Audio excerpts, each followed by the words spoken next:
What's going on, everybody? It's Cody. Welcome back to the channel. Here for Game 4 of the WNBA Finals, 10K to first, our final big contest of the season.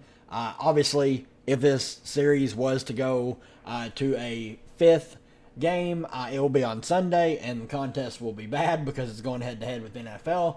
But just wanted to take a quick second and thank everybody for this season. When I started the channel and I started posting content, I never dreamed like in 1 year I would have close to 600 subscribers. Next year is going to be even bigger, even better. Really looking forward to that. I'm going to have some off-season content with free agency, expansion draft for the Valkyries. I'll have some best ball content for Underdog if that comes true, like I've been pushing for. Hopefully we do get some WNBA best ball. I will have content for that, some live streams, going over my thought process for some rankings. But a lot going on. We'll have premium content next year. I want to mention that, but still we'll have videos every day on YouTube, completely free. For those that don't want to pay for premium content, I understand. But just wanted to get that out there. Just say thank you to you guys from the bottom of my heart. Been an absolute blast doing this year. I just really enjoyed it. Like, it's made, obviously I've enjoyed the WNBA for years, played DFS and WNBA for years, but like this year it just meant a little bit more, seeing and helping people win, seeing the growth of the game. It's been a lot of fun, so I wanted to mention that before we get into this game. But this series is over, guys. New York is going to win this game. Minnesota missed the boat. They should have won Game 3. They stole Game 1. They had that huge comeback. And then Game 2 teetered on a blowout. New York kind of dominated from the jump. Game 3 was really back and forth. Thought Minnesota was going to pull away. Then New York kind of hung around. Then they stole the game. Sabrina with a logo 3. Just icy from her. I think the series is over. I would not expect us to have a showdown on Sunday for even the ones that wanted to play in it. But let's kick over here and look at my lineup. Obviously, I did not cash. I played Alana Smith. She got hurt. Kind of wasn't sure if she was even going to come back for the second half. She did. She played a very short rotation in the third quarter, played little less than 3 minutes, and then come back to start the fourth for 4 minutes. She did not look comfortable out there whatsoever. I did play Natisha Heidemann captain. That was a bad decision. I just expected her to play a little bit more. She just did not get the run that I was expecting. So I was only a few points out of cash, so I do think if Alana Smith does not get hurt, this lineup does min cash. So not really upset about it. I would play the same exact lineup again. Given the circumstances, it didn't cash for variance reasons. But let's kick back over here and we'll start on the New York side. Just want to mention real quick with the rotations, and then we'll look at the odds. The starters are just going to play a ton. Like Phoebich 33 minutes, Sabrina 32, JJ 33, Stewie 35, Laney 34. I could see Stewie and Sabrina playing a few more minutes, which would mean even less minutes for Sloot and even less minutes for Kayla Thornton and Baby Sabally. And then on the Minnesota side, obviously the big news is, will Alana Smith play or not? If she does, I just don't know how mobile she's going to be with her back. She just did not look good to me out there. She looked like she was in a lot of pain. So I do think Misha Hines-Allen is going to be in play. They played her fully over Dorka, who got a DNP. So I think Dorka would be in play. I think she would play a little bit. But Misha Hines-Allen would stand to play a lot, assuming Alana is out. And then Zandalicini and Heidemann, both sub 10 minutes. I'm expecting the starters to just play as much as they possibly can. Fee played the entire game, 32 for Williams, 38 for McBride. Mentioned that in the stream, how high I was on her. Carrollton, 34. Let's look at the odds real quick. Liberty, 2.5 point favorites, over under 159.5. I do think this series is over. I think Liberty are going to get this win. But kicking back over here to price points, Stewie is actually the most expensive player on the slate now, overtaking Fee. I still prefer Fee to Stewie at the top if you're only playing one. I personally just can't do that. I'm starting my build with both of them. They're just going to dominate the usage on each of their teams.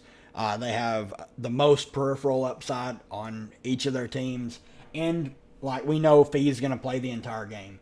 And she's going to have to be more aggressive in this game for sure. But starting here on New York, really just the starters I have interest in. I think Laney looks pretty good at 5,800. Phoebich looks good at 6,600. JJ 8,600 looks solid.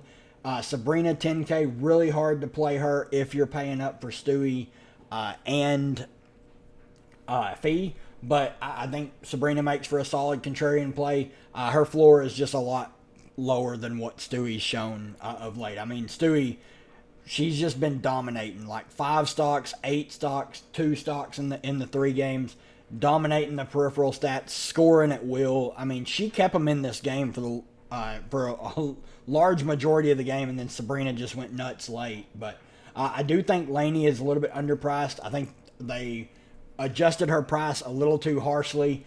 Played 35 minutes, only took 3 shots, but the peripheral stats were up. Her stock numbers were up. If she's going to get 8 peripheral stats, maybe she shoots the ball 6 to 8 times and scores 7 to 10 real life points.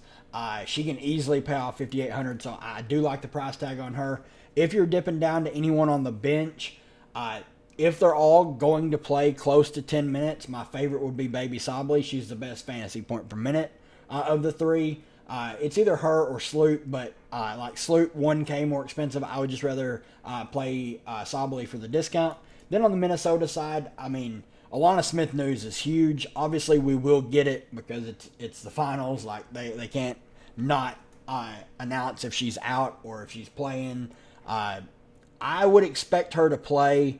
I just don't know how confident I would be in playing her. I still think Misha Hines-Allen is going to play quite a bit, so she's by far the best value on the slate. I'm expecting close to 20 minutes for her, even if Alana Smith plays. If Alana is out, would mean probably 25-ish minutes for Misha Hines-Allen, and then Dorka would probably see 10 to 12 minutes off the bench. So if Alana's out, Dorka is in play at 2,800, and she opens up a lot where you can probably get up to that 3rd star if you want it. Zandalicini and Heidemann, really, really tough to play. If Alana Smith's out, I'm just crossing both of them out. I think Zandalicini could possibly get extended a little bit if Alana's out. So I would play her over Natisha Heidemann, but not really crazy about either of them. I would just rather play Dorka over both of them for her discount. And then Misha Hines-Allen, you obviously should play her if Alana's out. She should be 100% owned. Bridget Carrollton, 6,400, obviously needs to hit her shots. Shot 5 of 7, 14 real life points, less than 20 fantasy points. So upside really hasn't been there for her, but she's shown big upside against this team. I just don't know if I can go there. McBride saw a pretty hefty price jump, $600 again. 16 shot attempts, 5 of 9 shooting, only 4 peripheral stats. You play Kayla McBride for the shooting, for the scoring upside, and the fact that she's practically just going to play the entire game. I'm expecting her to play pretty much the entire game again. Courtney Williams, 9,400. Price continues to go up. Shot 4 of 14, still put up almost 34 fantasy points. She's going to stuff the stat sheet. 13 peripheral stats, 2 stocks. She's shooting the ball at a consistent clip, 18, 14, and 14 in the series. So there is some upside in playing someone like Courtney Williams at that price point. She's going to be under-owned. People are going to play Jonquel Jones for cheaper, and they're going to just find the extra $600 to play Sabrina Ionescu over her. So I do think there's merit to playing Courtney Williams in tournaments. And then Nafisa Collier at the top. She's the best play on this slate, in my opinion. Playing the entire game. Shot 9 of 22. Going to take the most shots on the slate. In my opinion, she's going to have to do or die game for them. She's going to get you the peripheral stats. She's a stock demon. 9, 4, and 6 in the 3 games. She's got a 60 burger in her. I think she's going to get 60 here in this game 4. I do not think it's going to be enough, though. I do think New York closes it out here. But good luck to everybody. I appreciate all of you guys watching the videos throughout the year. let's kill this last big contest. 10K to first. I'll be traveling most of the day tomorrow, but I will be at my destination before lock. If anybody has any questions, hop in the Discord, ask them in there, and I will do my best to help as many people as we can get to the top of the leaderboard for what could be the final WNBA showdown of the season. Good luck to everybody. Hit the like button on your way out. I appreciate you all, and we'll see you guys in the next one.